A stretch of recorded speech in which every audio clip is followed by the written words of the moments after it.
he could have crumbled and folded completely. Yeah, from Santo Domingo to Nueva York. Fabian perspective, friendly fire, ALLBALL TV. We're gonna get into this clip with former Celtic Grant Williams, who's now in the Dallas Mavericks, speaking to JJ Redick on the JJ Redick podcast, and his co-host, I forgot his name. But he breaks down a very intricate piece to the Boston Celtics collapse. The difference between like them both, Ime was a little more player empowering in the sense of like we were on the court and we saw something, we were able to like just change the coverage immediately and like trust one. He would trust the guys and what we saw, and he would ask us why. Like he would ask us like, all right, like we're playing the Heat. And Jimmy Butler and Bam, they're pick and roll or they're starting to screen with Jimmy. And I'm like, all right, let's move Al to Jimmy and let's move me to Bam. And let's switch anything Bam and Jimmy and then anything with them on somebody else will play as a drop or as a touch and make sure they're the guys that have to make the play with the ball afterwards. And he'd be like, yeah, cool, let's do that. And he like would respect it because he sees it himself on the court as well. And then while Joe, I think he had more of a like, I wanted to kind of dictate the matchups, dictate the coverages we were in, and have like a full kind of control of the game because he's observing it from the side. But I think there's got to be a mix of like both in the sense of players have to have that communication and ability to walk up and be like, hey, either we don't think this is working, or at the same time, like the coach has to be able to have the trust in the player to be like, no, it might not be because like the coverage itself is bad. It's just you guys aren't playing hard. I think that's what Ime did like a great job of saying like, no, we're not going to freaking let you get away with this. He would literally like, we're not letting you bull through this game. And next you know, you would like, he would say, go guard the ball. And you would have this like sense of like, okay, maybe it's like, let's try this a little bit harder. And if it doesn't work, then we can switch. While I think that it was a little bit of kind of figuring it out on that side of the ball this past year. Like if things weren't working, let's try something else. And immediately, I mean, if it doesn't work, go back to what it was rather than addressing the issue in the moment. And I think that's part of the reason why there was a little bit less connectivity on that side of the ball, and like the player empowerment, but also the regard and the communication aspect from coach to player. But I think that if you look at even with Ime, we had struggles on the offensive side of the ball. Well, I think on average we had a better offense this year, but I think an extra 5 points per game. Now, Grant Williams, former Boston Celtic, is speaking to JJ Redick, a former NBA player, and this is where the NBA players, they kind of feel comfortable around each other and they divulge information, even though Grant Williams is kind of tap dancing around the fact that Ime Udoka, it was his favorite coach, and Joe Mazzulla was not. Brad, I always say, was a great X's and O's coach. He was a great like analytics guy. He followed that and followed the numbers, but also did a good job of like making sure that you drew up a play, you felt like he was directly involved. While Ime, I felt like he was the best of both worlds. He was able to not only do X's and O's, defense, and everything like that, and has a grit to him that allowed him to relate to players in a personal level that allowed him to challenge guys to be the best they could possibly be, while also having the respect enough to understand that he doesn't have to challenge them always. He can lift them up too. So that's why I think that Ime is probably the best one I've played for. And then with Joe, he's similar to Brad in the sense that he's like very analytic, but he also has an offensive-based mind. He's a guy that sees offense very, very well.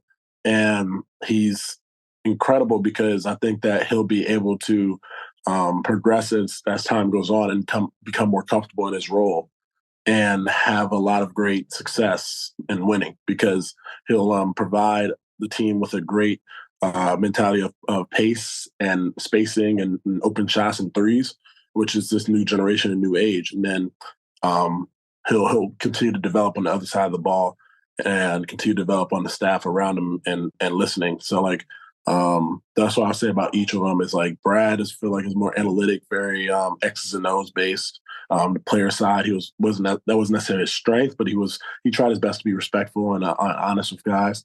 Ime was blunt direct to the point, very good at both sides, and was able to tell a player either you're not playing or you're playing doing this much.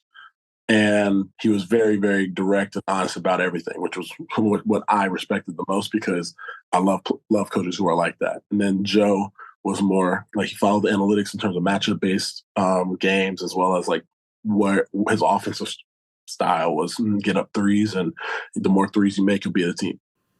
I think it's tough to say that way. You can tell with JJ Redick saying that Grant Williams has a future in the front office. So, you might have to bump into guys like that, like a Joe Mazzulla, and you never want to, step on their toes too harsh, and you got to be way more political. But within all that, you heard him basically rank his favorite coaches from Ime Udoka, Brad Stevens, Joe Mazzulla. That's how he ranked them. Jaylen Brown, who just signed a major deal, record-breaking deal, $300 million for 5 years, $60 million a year with the Boston Celtics. He was supporting Ime Udoka while he was out there, while Ime was going through his turmoil with the Celtics. And that's a primary reason why the Celtics had a big hurdle. That was the hurdle for them last year to start the season off. And Joe Mazzulla was thought of to be as decent. He had some history, but it's hard to be a first-year coach in general, as JJ Redick and Grant Williams explained there.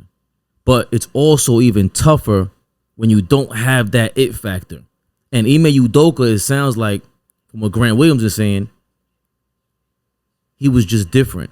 He wasn't one-sided in terms of basketball. He didn't just study the offensive end. He studied the defensive end. He expressed the significance of both sides of the ball. The key word he used there was he empowered the players, the player empowerment that Ime Udoka provided. In contrast to Joe Mazzulla, who came off like he was dictating the scenario. That's two very key different things. He kind of gave Brad Stevens, I want to say a pass, but he basically said he made us feel welcomed. Like, he wasn't quite Ime Udoka. He's not the personable, super personable dude, but he's in the front office, and he moved along there, and it seemed like a great transition to Ime Udoka. And with Joe Mazzulla, the transition from Ime Udoka to Joe Mazzulla, it wasn't as smooth because it was almost like going back to what they had replaced in a great way with Ime Udoka, which was a great balance in a strategic type of coach, and also a personable guy, and just what sounds like a great leader amongst men. Everybody knows that just when guys have that it factor, when guys, you don't have to worry about your head coach belittling you or whether he's going to bench you or not. He's going to be up front with you. Everything about what he said with Ime Udoka is exactly what we thought Jaylen Brown was supporting.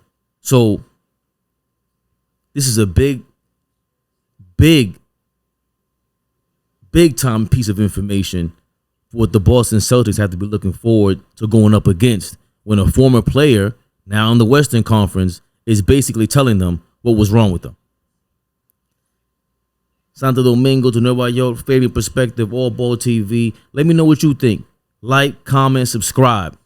Let us know if we're crazy. Let me know if I'm crazy. It's only me right now talking. Am I crazy? The Celtics still have a mountain to climb because this Joe Mazzulla guy, I don't know. He still got to pull some things out the wazoo. Pause. Catch y'all later.